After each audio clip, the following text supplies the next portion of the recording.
Good evening, everybody, and welcome to our Wednesday night staple after service from Open Door Community Church.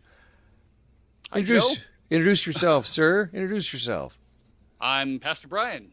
Well, that sounded very official. I'm Joe, Yeah, the worship guy. I got to the come up with worship a guy. better I'm the guy moniker. who talks 20 minutes a week. No, 35. Give yourself Yeah. credit. Oh, That's not yeah. bad. But it's accurate. It 35 usually is is. around 30 to 35. Listen, I think we both know that there's a pastor in the area who, if he speaks less than an hour, it's a minor miracle, right? Yes. Yeah. Yep. Yeah. Yep. I remember when I was first. I mean, I was a young Christian, and I was thinking about preaching and that. And my thought was, if you can't say it in 20 minutes, why are you're saying too much? And now I preach 35. Well, in me growing up as I did in the Catholic Church, the homily, which is what they called it, was maybe 15 minutes. Hmm. And that felt extraordinarily long as Right. a young person. I remember the first time I went to like a Baptist church when I was at college. First of all, it felt very strange because I grew up and the idea was, nope, it's the Catholic Church. That's the only church. Anybody else, like, well, you guys must be off. But I went to this, and first of all, there was a worship which I didn't even know what it was. And they just sang for a long, long time. I'm like, what's going on here? This is Mm. not the way that we have always done things. Oh, hey, Derek. Good to see you, sir. Hi, Derek. Um, and then the pastor went, I probably more than an hour, to the point where I'm like, I got places to be. Mm. So you, And I know people have said things like, yeah, today's attention spans are shorter. But on the other hand, people will listen to a 4-hour podcast, if it's interesting. that's You right. know, Yeah. they'll The- listen to a comedian for well over an hour if it's entertaining. So part of it, I think, is if what I have to say or a preacher has to say is interesting and well done, it doesn't seem that bad. right. There's a balancing there, where I do think it's harder to keep people's attention than it used to be because we have so many choices. Right. And it does, I think, not inappropriately raise the stakes for delivery. You don't necessarily need You to can't be you be, can't be crappy. You can't yeah, do a bad job. it's okay to be compelling. Uh, you know, uh, you can be compelling in delivering something that is, for some people, dry. I remember, like, you studied history, and Yep. if you have a good history teacher, Oh, history is the most interesting. exciting class that you will ever take. I can still tell you that Mr. Heller, my sophomore history teacher in high school, was amazing. Now, he wasn't good at the stuff he was supposed to teach, which was world history. But if you talk to him about modern American history, we used to say, ask him about, battle strategies for like the Vietnam War, and because he studied that stuff, we would actually plot before the class, how can we get Mr. Heller off topic? Because once he went off topic, I remember he did this whole thing on the history of the longbow and how it completely transformed the way that people fought. And he was so excited about it. He was so And it was passionate. interesting. Right. And actually, the An way that hour wasn't boring. no, it was like, oh, it's over. That was my last class of the day. Well, Yeah. okay. But the way it was described to me, I think as good as anybody's ever described it to me, is when you're delivering your message, whatever your message is, whether it's a sermon or whatever, imagine that you are in front of a group of people, like at a TED Talk, who are only there because they are passionate about the same thing that you are, Hmm. and deliver that message with that same enthusiasm that you feel, knowing that the people receiving it are going to receive it with that same enthusiasm. And it's interesting how it flips kind of your perspective from, I don't know, guys, to, Right. you guys are going to really appreciate this. And it's not because you're amazing, it's because Jesus is amazing. The Yeah. topic is amazing, you know. Anyway, so again, happy Wednesday. Hope everybody's doing well. It is a beautiful day here in Oregon. It's high 70s after being dumped on for the last few days. It's gorgeous here. Yeah, it's super lovely, and I'm excited to talk about our topic this week. We are back on the sermon topic. Yeah. I And do. I'm going to talk about the last two sermons. Okay, I do want to We're gonna ask talk a about that. question to Yes. you. Did you receive any feedback on last week? I got one bit of feedback, but I'm I curious. got one. And was it from Jan? Jan or Jen? Jan. I got it from Jen. Oh, all right, all right, All right. Let me summarize. Yes. Both of these topics, the stories are extremely familiar. One is the feeding of the 5,000 loaves and the fishes, multiplying it. Jesus takes 5 loaves and makes it feed a bunch of people. And then that's immediately followed by Jesus walking on the water, and then getting in the boat. Both of these are really about competing agendas. They're about human inadequacy. Mm-hmm. They're about God's utter sufficiency to meet human need. And in both cases, the disciples don't get it. In both cases, there you can see, and we can talk a little bit about the agendas that are going on in here and the way people are thinking that is not obvious. But I mean, it has to do with people are trying to meet their needs in certain ways, or they're trying to accomplish a task like getting across the ocean, and it's just not working well. But Jesus is greater than that. So that's a little bit what the core of the idea is between on these issues. So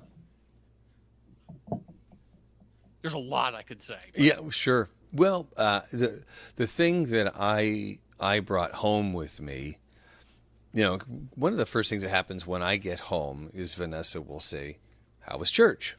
You know, and you know, there's kind of the standard, you know, debrief on how worship went and how it was received or whatever. But a lot of times it's, you know, it's message related. And in this case, it was just how, for both of us, for both Vanessa and myself, that a message like this resonates because I think I mentioned on Sunday that where I am professionally, you know, in terms of my career, which is kind of funny. I almost want to put that in quotes. I think I know where you're going. Yeah. I don't know, you know, how I got where I am is not something that I had ever planned, nor would I have ever planned for myself. And Vanessa feels the same way.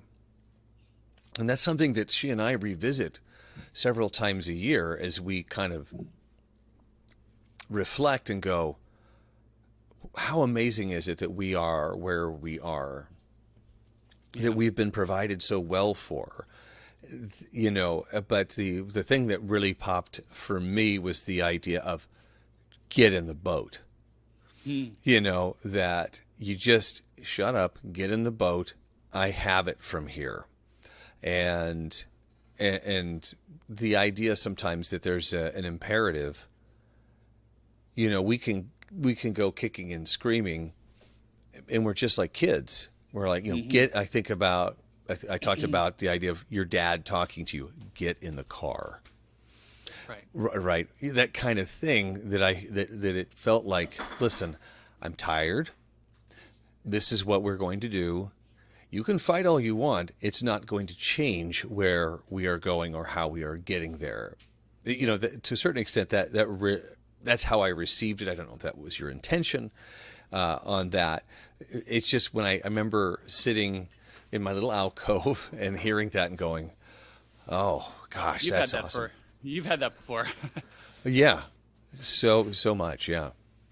Part of the nuance that I wanted to bring up, going all the way back to the loaves and fishes, is, and we don't get it in Mark so much what's happening with the crowd, but we definitely get it in John 6, that's retelling the same story. It adds, what is the crowd thinking? And there's two issues that they're thinking about. One is they want to make Jesus king because they want to solve their political problems. Right. They think that's what's the problem in their lives. And then the other one is they want food. Yeah. You know, and in both cases, they're really a kind of a right now needs need to be met. This life, this issue, right here, right now, and in both cases, well, in one case, Jesus meets their physical needs. Not that he always will, but with the political one, you know, wanting to get rid of the Romans, he's like, I recognize that it's a problem, but I'm not here to deal with that now. And I think one of the nuances I wanted to get at, and I could pull in other scriptures, other places, is like, we so desperately want to make this life right here, right now, okay. And Jesus is not always into that. Right. He doesn't always want to make right now okay, because he has a bigger, larger issue that he wants to deal with in your life or in the world. And we just don't see that.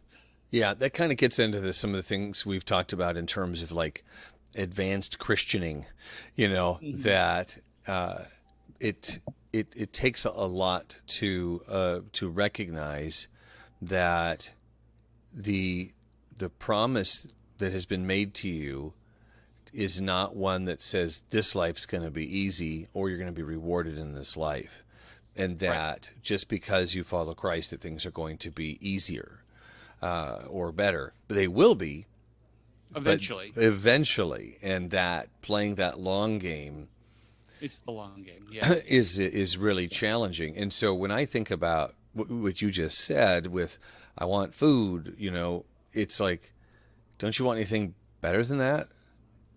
You know, it's if you've ever asked your kids, what would you like? You know, we play that game a bit with Sam. What do you want for dinner? You know, and what that really is what do you want? You know, it's not. We don't ask that as if we want to limit it, it's going to be, do you want this or this? But if we say, what do you want? It's like, I want to know. What are you interested in? Why be modest or conservative in your request when you can have whatever? And there's a certain amount of trust that comes with that this person has the capacity to provide whatever. Right. And Jesus asked that question a lot. And I think a lot of times we shoot too low. We satisfy for too little. Because it's a now we're, you know, I'd rather have the cookie right now than the entire cake in a week, you know. So don't settle for something that's okay right now. I remember a pastor once talking to me about prayer in my early mid 20s, and like, why not pray for what you actually want? You may not get it, but you need, you know, have faith that it could be delivered. You know, he already knows what you want. Yeah, ask big. And that to me was like, that was really interesting, because I'm like, am I being selfish? Am I being shallow or whatever? It's like, that interesting is it pushes you to ask, what are my real motives? Right. Yeah.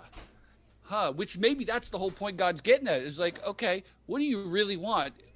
With the point of going, think about what you really is going on in your heart. What do you want? Is that what you should want? Is that a good thing to want that? Do you actually trust me to do something amazing? Where are you with your faith? Amazing the way he does things like that. Well, it is. And I think that if you shoot a little higher, and I mean that both in terms of, instead of being so specific, be broad but ambitious. Mm-hmm. So like our prayers can be weirdly specific, as in, I want this I want this thing to happen. Mm-hmm. You know, and you're like, I want the Patriots to lose the Super Bowl, you know, right, or whatever, you know. And that's not bad to occasionally ask that, but right. The point is, so like for me, I think very, very much about career. You know, what happened 4 years ago. There was just when I lost my job and thinking about, okay, well, what do I want? Well, right now I just want to survive, and he provided for that. You know. every time we kind of came up to the point where like, I don't know how this is going to work out, he provided manna in the desert Right. kind of stuff. Yeah. But our ambitions as a family were just something sustainable, very modest, anything, God, anything that will sustain us. And reflecting on that, he's like, but I'm going to sustain you more than you ever expected. And I'm going to bless you in these other ways that you did not anticipate either. I'm going to take you someplace you didn't think you were going to go. But if you ramp the prayers up to God, take care of my family, help me, navigate my own insecurity, help me, recapture my confidence. Those are really broad things, and they're specific at the same time, but they're not, I need this job with this company. Oh yeah, you don't want to dictate too detailed like that sometimes to God, Yeah. because he'll laugh at that. Yeah, well, that's kind of what he did. I can think, there was an opportunity that I'm like, oh, I hope these guys, I hope they'll take me, and they didn't. And I'm like, I don't know what we're gonna do. I don't know what we're gonna do, and God was like, I got this other idea, like, oh, all right, As I was thinking about that, it just, what popped into my mind was the Lord's Prayer. That on one hand, it's give me today what I need to eat today, my Yeah. daily food. Mhm. Not enough food forever, just what I absolutely have to have right now. Don't give me a feast today. Give me sustainable. yeah, But there's also just in a sense a macro huge prayer of thy kingdom come. Like that's big. right, And use me, Jesus, to bring that kingdom into the world. It's like big and very specific right now. So let me ask you a question. This is very specific to you. I remember when you were kind of you were splitting youth pastor responsibilities between two different churches, and you were going to school, and I remember one conversation we had where you guys were out of groceries and weren't going to be paid for like a week or something like that. I don't know if you remember that, but I remember we were out playing football with the kids or whatever we used to do, and I was just like, oh man, that there was a period of time where you guys were like hand to mouth, and not just that, but like, could anybody donate some groceries, because I don't know how we're going to feed our kids. Do you remember that? There was multiple times like that. There was Yeah. the time where I went from, and you remember this, where I had a youth pastor job and I was going to get one of two churches, and then I didn't have that job Wow. or any job. That was, I lost everything. So in a week, I went from I'm going to get to be a pastor in some church to I have no job at all. That month to 2 months where I was completely unemployed when I expected to be was really hard. And yeah, how are we going to meet our needs? But that's a good thing, and this is the thing I wanted to get at with the storm is Jesus purposely sent them into a storm. yeah. Something, who would choose to go into a storm? Nobody would want to go into a storm, but Jesus wanted that for you, for us, for them, Yeah. because he knows that there's a better thing for us. And so we have to be really careful, I think, in thinking about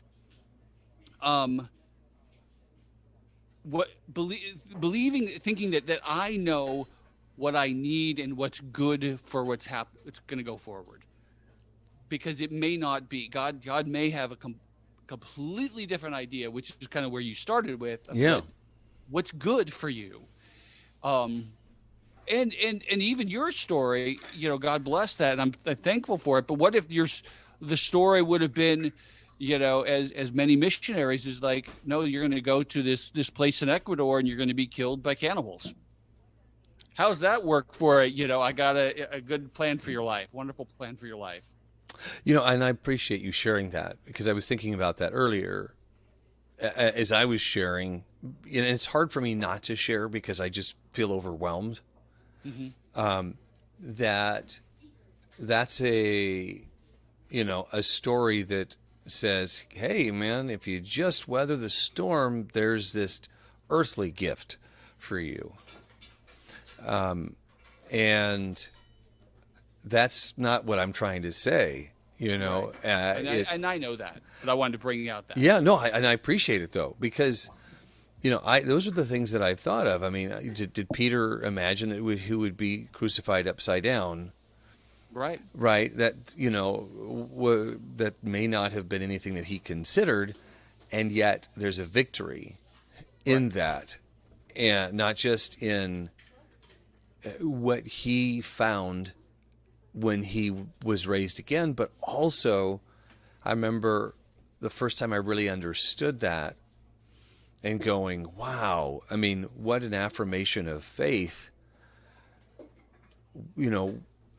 I received that in a way that's, the way that Peter died is something that, as his name suggests, becomes this bedrock or foundation for so many other people as they are navigating their own faith. Like, hey, Yeah. why would a person subject themselves to this to this horrible death, to this difficult life, if it were not for absolute certainty of the promise of their salvation at the end of it all? That was worth it. Right. And so those storms, it's like, hey man, he experienced all this stuff. He knew, and he's like, whatever, and Paul, I'm going to suffer all these things.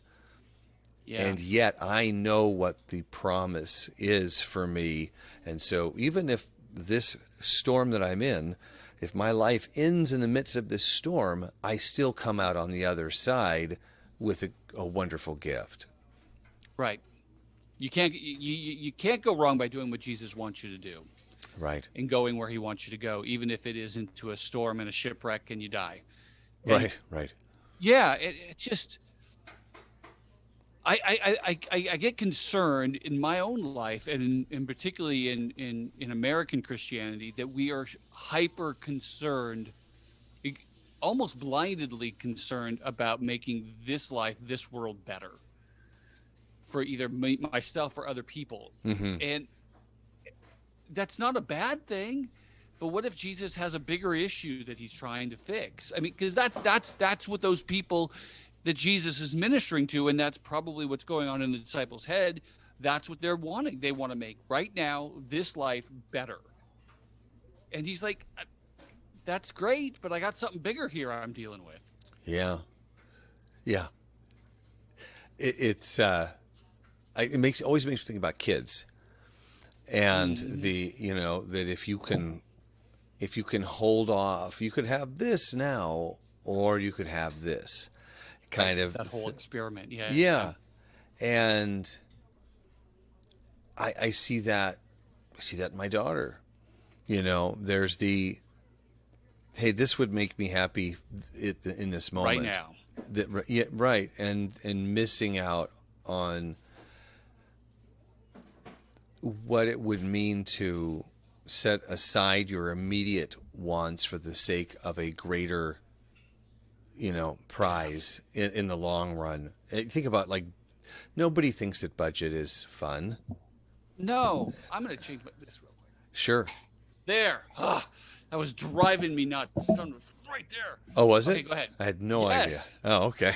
Okay, go ahead. Well, I remember maybe being 24 and being, I think like $12,000 in debt, and had debt collectors calling me. And when you're 24 years old, you have that stuff going on. First of all, I could see how I got there. Not all of it was my fault, but it didn't matter. I owned it.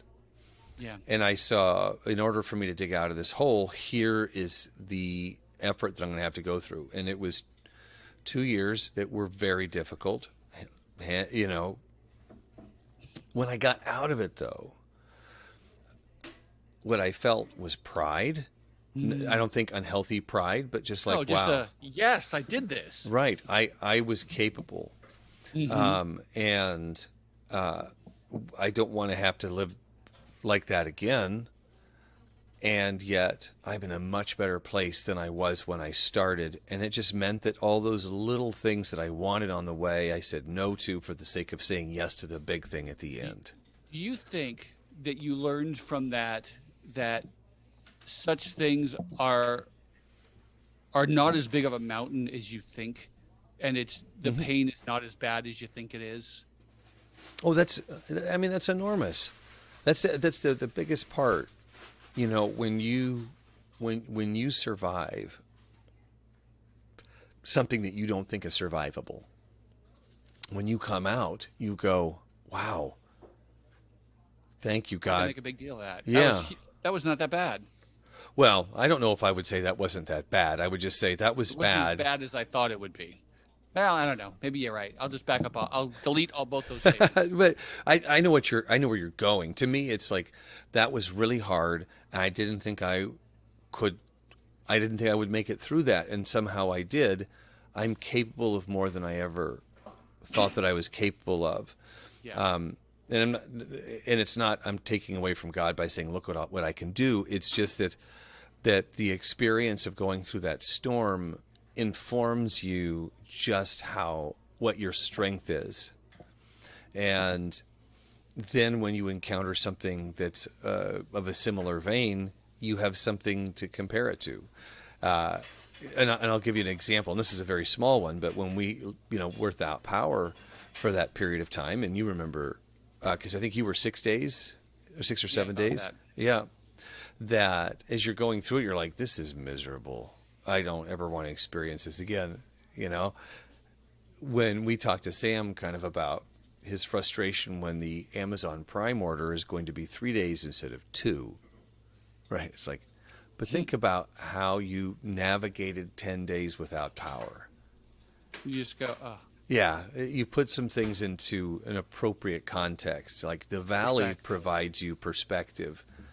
And so when you navigate things that you didn't think you could navigate, it gives you a perspective to me that says, no matter what the world dishes out to you, ultimately you have the capacity, not necessarily to survive it, but on the other side of that, even if the valley is death, the other side of that is something unexpected and glorious. I don't know if I put that in a very good way, but that's kind of the way I think about it. I was just, along that same lines is that when you're younger, you really are so now focused. Yeah.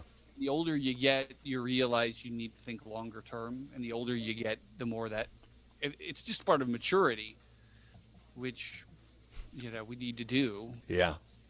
Not all of us do, but we should. Not all of us do. Yeah. There's old people who don't still think very short term. But generally speaking, that's part of growing up is realizing he's thinking a longer term, and our society is still so short term, even and they don't think beyond death. They don't. Yeah, they think about now, if that. So, anyways, Yeah. what was Jan's point before we run out of time? No, it wasn't even a specific point. And Jan, if you're listening, just saying, hey, we appreciate you. That she felt like I need to go back and listen to that again, because Oh no, and we didn't get it recorded. no, not the service. Oh, okay. Our podcast. I was really Oh, referring last week's to podcast? Yeah, last week's podcast. That's really what I was Yes, I referring heard that to.